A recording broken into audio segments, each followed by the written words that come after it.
A baby that is younger than 6 months has not established their schedule. And so I just don't know how she's gonna deal with the airplane. I don't know how she's gonna deal with being away from home, being away from the schedule, or even just like the climate change. I am a little bit nervous about this whole thing. That's why I've kind of sat here and tried. It began quietly, the sort of quiet that creeps into a space before anyone even knows what is happening. Robyn wasn't histrionic about it. No cameras, no large vocabulary, no tears for sympathy. Just a glance, a hesitation, and a sort of hollowing in her eyes that the rest of them didn't get. At least, not yet. She had been the one for years who held it all together, or at least appeared to, the peacemaker, voice of reason. The one who would say, "We can do this," when everyone else was about to leave. But now, even she wasn't saying that anymore. Within the house, her voice was a whisper.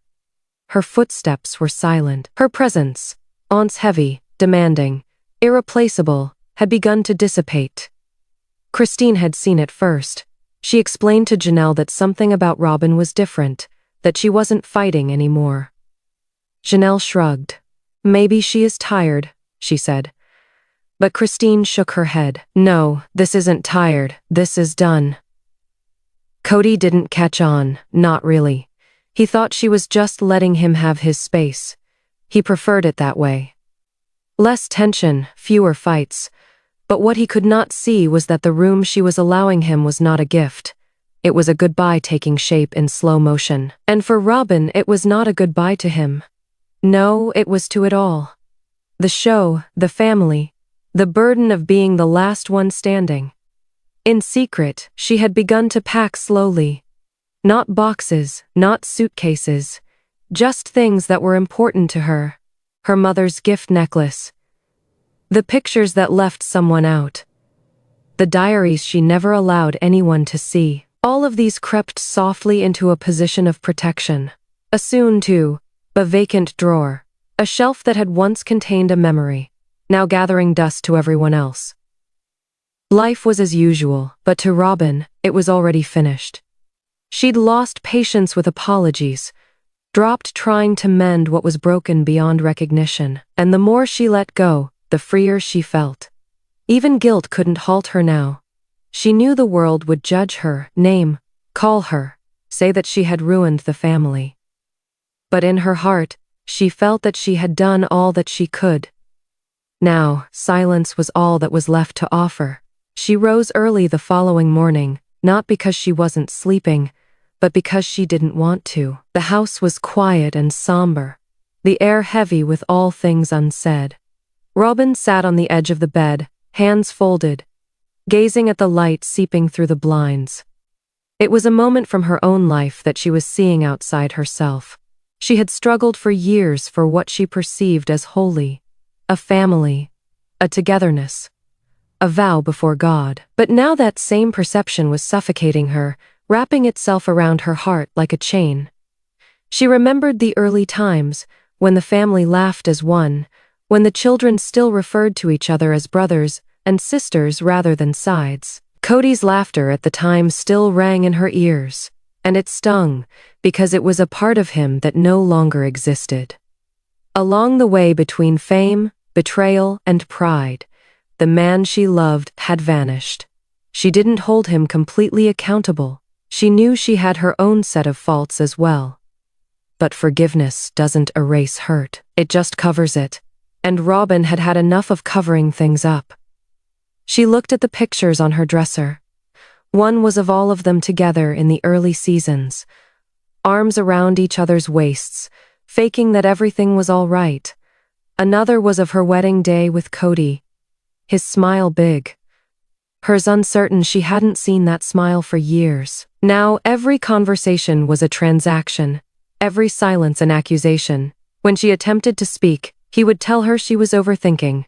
When she stayed quiet, he accused her of pulling away. The truth was simpler. She had already left, emotionally, long before she ever would physically. Christine's words still haunted her. "You'll never be happy trying to hold broken glass together," she'd said once. Robyn didn't want to admit Christine was right, But now she understood. The family wasn't just fractured. It was finished. Still, leaving wasn't easy. She understood how the world perceived her, villain, manipulator, the winner of Kody. But what people didn't notice were the nights she wept alone, hoping for a means of return to the heat that once was. That heat had dissipated, and in its place was icy knowledge. Sometimes things die in silence, and love is one of them.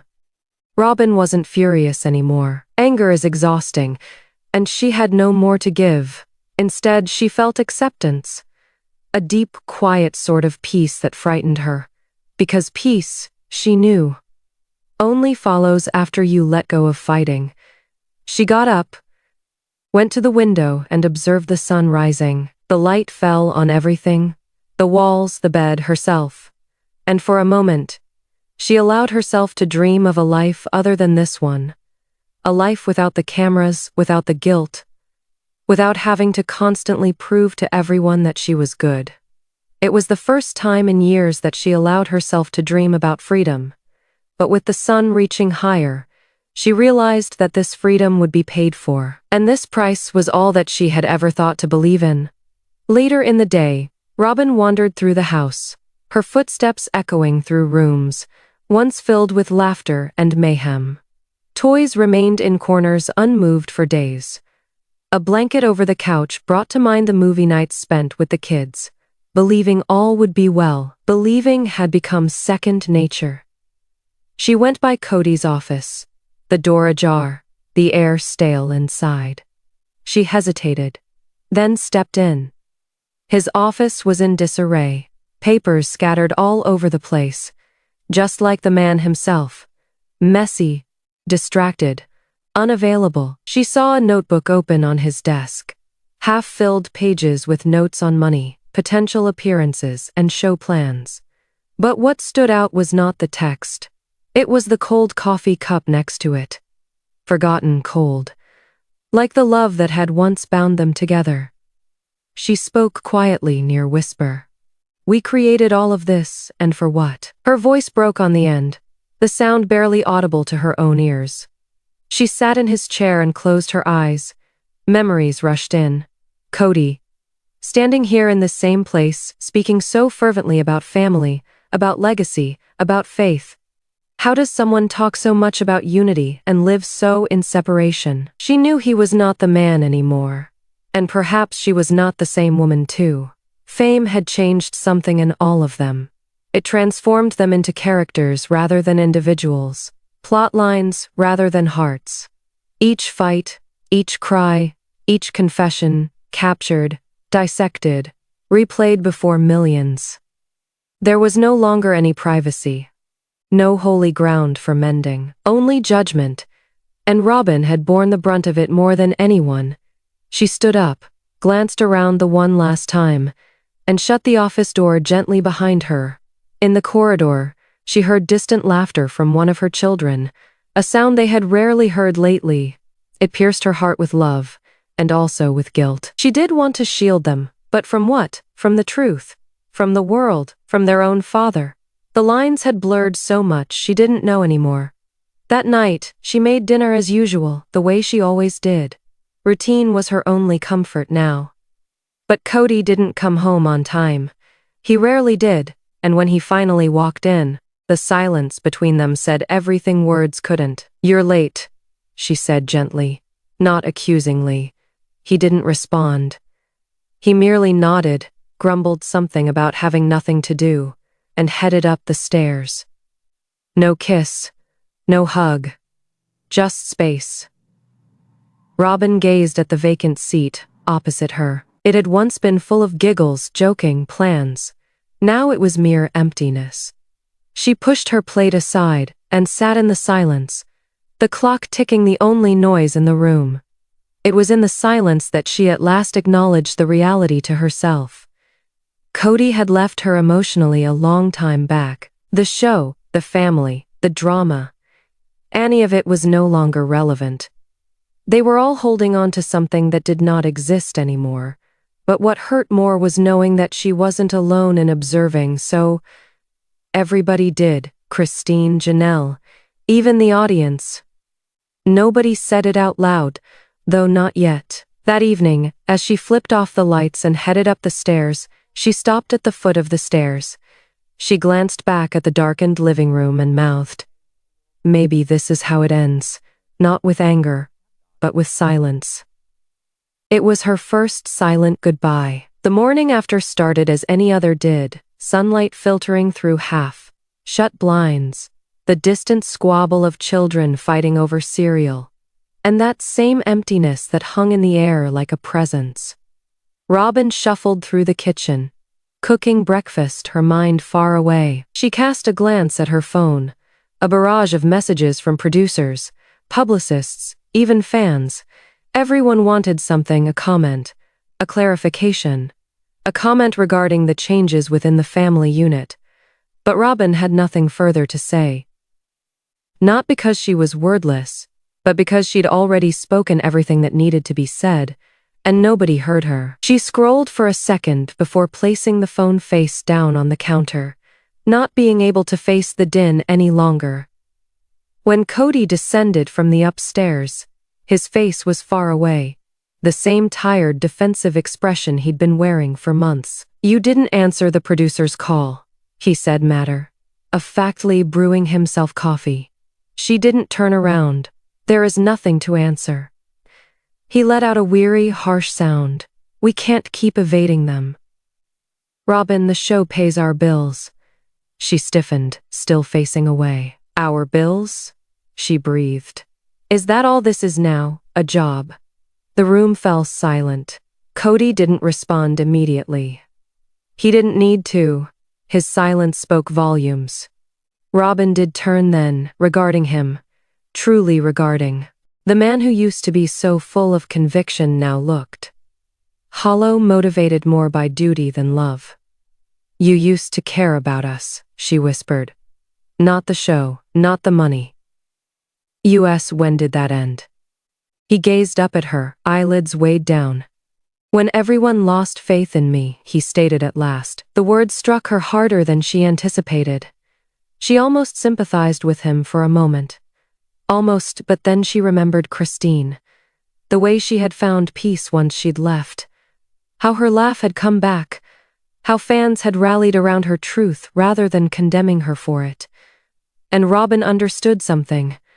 Perhaps going away wasn't failing. Perhaps it was freedom that remained with her throughout the day. Through errands, through the shoot, through forced smiles in front of cameras. She started to look at things differently. Every family meeting, every painstakingly scripted conversation, all of these had become a performance. A production about harmony that no longer existed. She observed herself from afar, performing the role that was expected of her. The faithful wife, the mediator, the one who kept the family together. But she wasn't keeping anything together anymore. She was simply stalling the inevitable breakdown. That evening, the children asleep, Robyn sat on the porch with a blanket around her shoulders. The desert air was chilly, the stars far away and uninterested. Kody was within, pacing, always pacing, discussing logistics, timetables, appearances on the phone. The man who had promised her forever families was now booking their demise one phone call at a time. She breathed in deeply and opened her journal. It was years since she'd ever written anything personal. The ink sloshed out as the first words came in slow motion, shaking. "Maybe it is time to stop fighting for something that doesn't want to be saved." She stopped, looked at the ink, and cried. Then she wrote some more. All of it she'd been holding on to for years. The anger, the guilt, the fatigue. She wrote until her hands hurt and the moon low in the sky. When she finally shut the journal, she gazed out at the desert and muttered, "I can't do this anymore."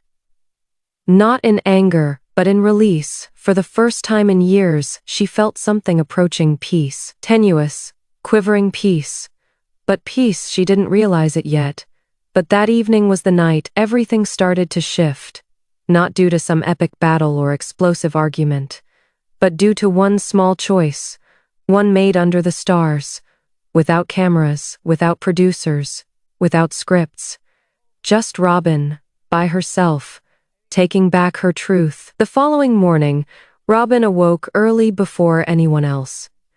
The house was quiet, the type of quiet that only precedes a storm. She moved to the window and gazed out at the sunrise, colors washed in soft orange and gold.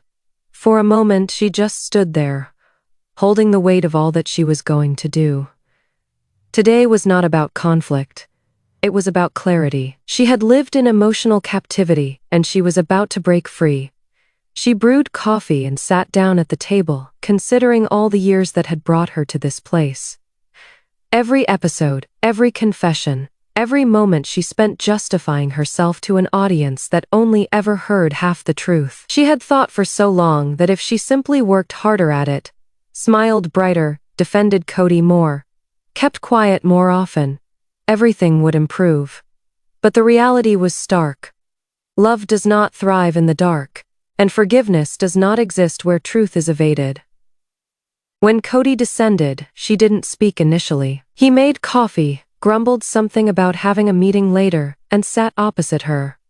It was just like any normal morning, except for the fact that today she was finished pretending. "Kody," she began, her voice calm but firm. He looked up, sensing something different. "I need to talk to you." He nodded, guarded. "About what?" She took a deep breath. "About us, about what's left of this." He leaned back, already defensive. "We've talked about this 100 times. "No," she said quietly. "We've fought about it 100 times. We've skirted the truth every time. I can't do that anymore." The room dropped into a thick silence. She could hear her heart thrashing, but her hands were calm. "I stayed because I believed in what we were, because I believed in you. But I can't continue to believe in something that no longer exists." Kody's face scrunched up, his look stuck between anger and confusion. "So what are you saying?" "I am saying I am through trying to repair something that you are not even keeping." He looked at her, shocked. "You are walking away?" She nodded. "I am not mad. I am just done." It wasn't over. The top. There was no yelling, no crying, no shattered glass, just the quiet rustle of a truth hitting after years of holding it in. She walked into the garage later that day and removed a handful of boxes. Old picture albums, children's artwork, little things that meant so much once. She opened up one of the boxes and discovered a photograph of the whole family some years back. Everyone smiled, arms wrapped around each other, the pretense of togetherness captured beautifully. She clutched it for a second, then replaced it silently. Outside, the air was hot, parched, motionless. She could hear a distant automobile moving, a reminder that life was still going on out there, outside these broken walls. And perhaps that was the idea. Life was still going on, and she was missing it. As the evening fell, she started cooking dinner. The children laughed in the background, their innocence ringing out like light through mist. When Kody arrived home, the two of them shared a wordless glance, not anger, nor even sorrow, just a quiet recognition of what was true. He sat down. No one said anything for a few minutes. Then, without even realizing it, Kody started discussing the past. "Remember when we believed this would never end?" he said softly, his voice different than it normally was. She nodded. "I do. I wanted to think it would." He leaned his face towards her, eyes worn out. "So did I." For the first time in years, there was no blame, no defensiveness. Only truth. Two individuals in the ashes of something that had once mattered so much, at last acknowledging what they'd both recognized all along. After the children were in bed, Robyn stood on the porch once more, gazing out into the night. The stars tonight seemed different, sharper, brighter, perhaps because, for the first time in years, she wasn't seeing through the fog of denial. She breathed a small prayer, not for reconciliation, but for peace, for herself, for Kody, for all of them. Because deep down she knew this wasn't the end of everything. It was the end of pretending, and that, somehow, felt like a beginning. Robyn slept little that night. The house was too still, too populated with things she could not switch off. Each shadow contained a memory. The laughter when the family still sat down for dinner together, the voice of Kody when he still called everyone in for prayer, even the sound of Christine's laughter when they were all still friends. It all seemed far away now, as if it was in a different life. At about 2 a.m. she finally got out of bed, wrapped herself in a blanket, and sat on the window. In the outside world, the moonlight cascaded over the driveway, shining on the car that she had packed earlier that day. It was not much, a few boxes, some clothes, and the tiny fragments of her that remained important. She was not fleeing. She was merely deciding to no longer stand still in a home that no longer felt like one.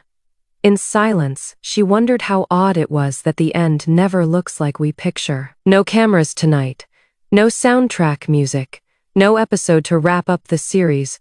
Only a woman, weary of years of effort, finally realizing that love can't thrive when it is constructed on denial. The following morning, she cooked breakfast as usual.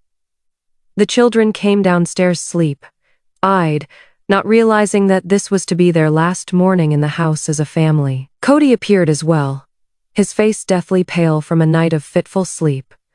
No anger now, just silence and understanding.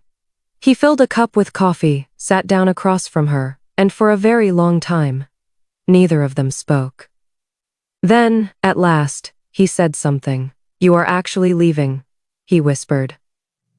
Robyn nodded. "I think we both knew that was going to happen. I just didn't think you would really do it." "I didn't either," she said, her voice cracking. "But sometimes you come to a point where it hurts more to stay than to leave." He gazed down at his hands, then back up at her. "I didn't want this," he said. "I know," she said. "Neither did I." It was one of the few moments when it was all laid bare. No defense, no performance, no excuse. Just two human beings sitting in the reality of who they had become. When the children were ready for school, Robyn hugged each one of them fiercely, a little longer than normal. They didn't really get it, but children always know when something is coming to an end. "Mom, are you coming back?" one of them asked. Robyn smiled through tears. "Of course, sweetheart. I'm always here, just not in the same way." After they left, she stood in the doorway for a long time, taking one last look at the house. The walls held too many memories, both beautiful and painful, and she knew that staying would only keep her trapped in them. Kody followed her outside. "Where are you going?" he asked. "Somewhere peaceful," she replied. "Where I can breathe." "And where will you go?" he asked. His voice shaking, she paused, and then replied, "You'll find a way, you always do." For a moment, he seemed to want to say something more, something true, perhaps even vulnerable, but the words never materialized. Instead, he nodded. "See you later, Robyn." She smiled weakly. "Goodbye, Kody." She climbed into the car and ignited the engine and sat there for a brief time before driving off.